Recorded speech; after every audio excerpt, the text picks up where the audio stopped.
lebo neviem, ako vy máte filozofiu, ale filozofia Livia je taká, že pozícia ramien, pozícia panvy by mala byť v jednej rovine. A nie na tomto, na ďalšom videu sa mi dá, že to bude pekne vidno, ako ona pravou časťou tela ide pred tú pánu, hej, že vyjazd dopredu. To preto išli tak dobre tie obráky. No, práve.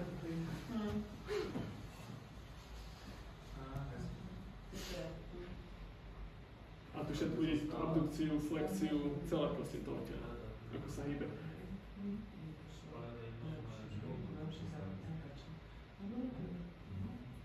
Teraz napríklad tu je uhol zvolený, ale dala by sa tam zvoliť napríklad aj akcelerácia, hej, to zrýchlenie.